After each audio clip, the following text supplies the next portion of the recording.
জিন্দাবাদ জিন্দাবাদ long live Absu long live long live long live Absu জিন্দাবাদ Absu সরকার জিন্দাবাদ Absu সরকার জিন্দাবাদ Absu সরকার long live স্টপ প্লিজ ক্ষমা করে দিয়ে আর মোর কারণে যাতে দোয়া করে যাতে মই বাদিন বিলাসত জাতির উত্তরণের কারণে কথা কই যাব পারো আন্দোলন করে যাব পারো সংগ্রামত বাদ রাখিব পারো এইখিনি কথা কই মই পুনৰবাৰ সকলোৰে ওচৰত আমচুক শক্তিশালী কৰাৰ আশাৰে এটি আমচু জিন্দাবাদ ধৰি একত্ৰিতভাৱে শেষ কৰাৰ বাবে আমচুৰ মঞ্চত মোৰ লগত আপোনালোকে দিব বুলি মই আশা ৰাখিছো Absu Zindabad Absu Zindabad Absu Zindabad Absu Zindabad Absu Zindabad Absu Zindabad Absu Zindabad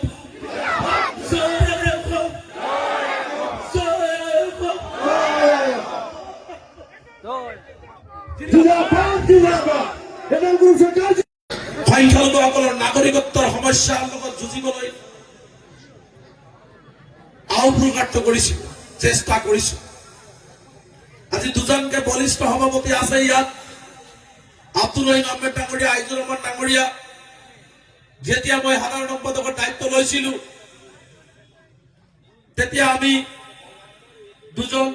আৰু মোৰ লগত আছিল মনোহৰ চাৰিজন ব্যক্তি আছিলো আমাৰ প্ৰাক্তন সভাপতি মনোহৰ হোসেন এই চাৰিজন ব্যক্তিয়ে অসমৰ পৰা ইমূৰৰ পৰা সিমূৰলৈকে অসমৰ পৰা ইমূৰৰ পৰা সিমূৰলৈকে দৌৰিছিল সংখ্যালঘু জনগণৰ হৈ কাম কৰিবলৈ চেষ্টা কৰিছিল বহু ঘাত প্ৰতিঘাত গৈছে কেতিয়াবা খাব পাইছো কেতিয়াবা খাব পোৱা নাই কেতিয়াবা ৰাতি হোটেল আহি সোমাম হোটেল পোৱা নাই বাৰান্দাতে গোটেই নিশাটো কটাবলগীয়া হৈছে আৰু মই ভাবো যে প্ৰতিজন আমচুৰ কৰ্মকৰ্তা দায়িত্বত থকা কৰ্মকৰ্তাই সন্মুখত থকা প্ৰতিজন দায়িত্বত সন্মুখত থকা কৰ্মকৰ্তাই এনেকুৱা ধৰণে কষ্ট কৰে আমচু যোনে কৰে বাহিৰৰ পৰা চোৱা যায় যে সংগঠন কৰে কিন্তু সংগঠনৰ ভিতৰত সোমাই যদি সংগঠন কৰিব লগা হয় তেওঁলোকে অনুভৱ কৰিব যে সংগঠনটো কৰা কিমান কষ্টকৰ গতিকে সেই সংগ্ৰামখন ইমান সহজ সংগ্ৰাম নহয় এই সংগ্ৰামখন ইমান সহজ এইকাৰণে নহয় ইয়াত মানুহৰ অধিকাৰৰ বাবে যুঁজা হয় বিশেষকৈ সংখ্যালঘুসকলৰ ওপৰত নিৰ্যাতন যি চলিছে এই নিৰ্যাতন প্ৰতিৰোধ কৰিবৰ কাৰণে ইয়াত যুঁজা হয় চৰকাৰৰ বঞ্চনাৰ বিৰুদ্ধে যুঁজা হয় আজি আমি সেই যুঁজবিলাক চলাই থকাৰ মাজতে আমাৰ ওপৰত নাগৰিকত্বৰ নামত যি বোজা জাপি দিয়া হয় এনআৰচিৰ নামত ট্ৰিবিউনালৰ নামত এই এনআৰচিৰ নামত 2012 চনত আইজুৰ ৰহমান আব্দুল ৰহিম আহমেদৰ নেতৃত্বত আমাৰ আইনী উপদেষ্টা মুস্তাক খাদ্দা মুস্তাক তেখেতে আজি অহা নাই নাম নললে মই এইটো অকৃতজ্ঞ হম এই মানুহজনৰ সাইলেন্টলি যি ধৰণে জমিয়ত উলেমা হিন্দৰ সৰ্বভাৰতীয় সভাপতি আশৰাফ মাদানী সাহেব মুস্তাক আনবৰ সাহেবৰ নেতৃত্বত আমচু আৰু জমিয়তে একত্ৰিতভাৱে সংখ্যালঘুসকলৰ বাবে যুঁজিলে এয়া যোনে যোনে ইয়াৰ ভিতৰত থাকে এডভকেটসকলে বুজি পাব এনআৰচিৰ কাম কৰাসকলে বুজি পাব ভিতৰত থাকে যিসকলে বুজি পাব তেওঁলোকে বুজি পাব যে এই এনআৰচিৰ যুঁজখন কিমান কঠিন আছিল আৰু মই বিশ্বাস আছিল যে সদৌ অসম সংখ্যালঘু ছাত্ৰ ইউনিয়ন পৰাজিত সংগঠন নহয় সদৌ অসম সংখ্যালঘু ছাত্ৰ ইউনিয়ন নিজৰ অধিকাৰ বিচৰা সংগঠন গতিকে সদৌ অসম সংখ্যালঘু ছাত্ৰ ইউনিয়নক কোনেও পৰাজিত কৰিব নোৱাৰে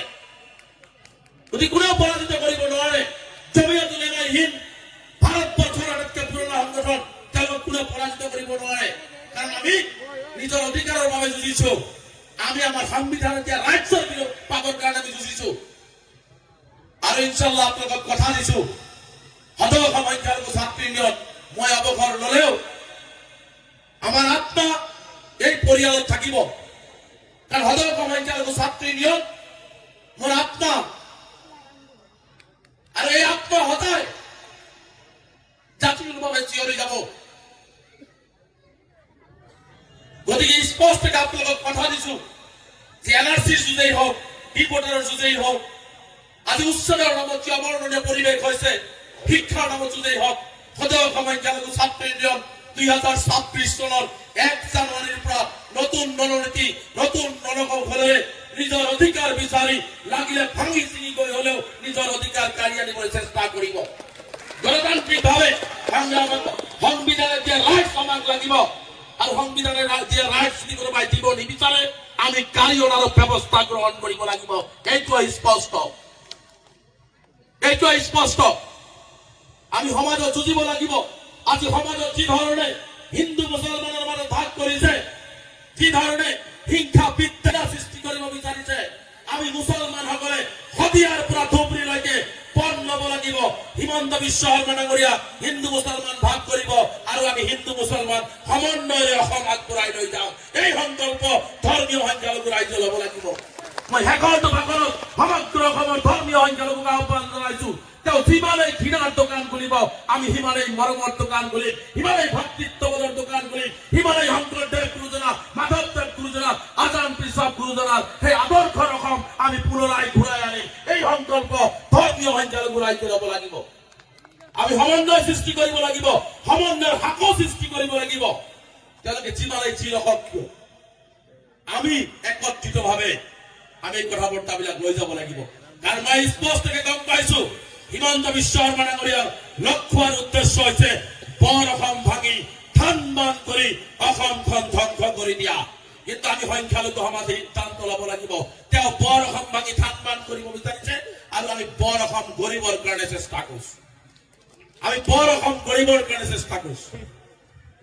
আজি মুছলমানৰ মাজত ভাগ কৰা আৰম্ভ কৰিছে কাৰোবাক কয় দেশী কাৰোবাক কয় খিলঞ্জীয়া কাৰোবাক কয় মিয়া কাৰোবাক কয় চৰুৱা কাৰোবাক কয় ভমুৱা কিন্তু মই সমগ্ৰ অসমৰ ধৰ্মীয় সংখ্যালঘুসকলক শেষৰটো কথা ক'ব বিচাৰিছো হিমন্ত বিশ্ব শৰ্মা ডাঙৰীয়া এনেকুৱা এজন নেতা কোনো ধৰ্মীয় সংখ্যালঘুকেইটা ভাল নাপায় খিলঞ্জীয়া চাৰ্টিফিকেট দিয়া আমাৰ যিসকল সংখ্যালঘু ভাই আছিল তেওঁলোকক দিছে কি মুখত চাৰ্টিফিকেটৰ কথা কৈ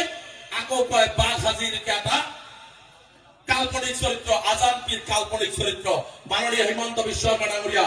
বাঘ হাজৰিকা আছিল আছে আৰু ভৱিষ্যতলৈকে থাকিব আজান পীৰ চাহাব আছিল আছে আৰু ভৱিষ্যতলৈকে প্ৰজন্ম অসমৰ অসমীয়া ৰাইজৰ মাজত ধৰ্মীয় সংখ্যালঘুৰ মাজত থাকিব আপুনি যিমানেই নিশ্চাত কৰিব নিবিচাৰক আপুনি নস্বাত কৰিব নোৱাৰে আজি দুখৰ বিষয় আজি ভাৰতীয় নাগৰিকক কৈ আছে নেকি সন্দেহজনক মই অসমত থাকিবলৈ নিদিওঁ ইয়াৰ পৰা যাব লাগিব মই হিমন্ত বিশ্ব শৰ্মা ডাঙৰীয়াক মুকলিভাৱে কৈছো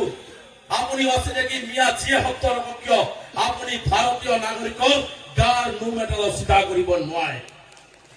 আপুনি কি বেছিকে কি কৰিব দুখীয়া দৰিদ্ৰ গৰাখহনীয়া পীড়িত মানুহে ফৰেষ্টত বসবাস কৰিছে পিজিআৰ ভিতৰত বসবাস কৰিছে আপোনাৰ ক্ষমতা আছে আপুনি বন্ধুজাল লগাব এটা কথা মাননীয় মুখ্যমন্ত্ৰী ডাঙৰীয়া আপুনিও মনত ৰাখিব ক্ষমতা চিৰস্থায়ী নহয়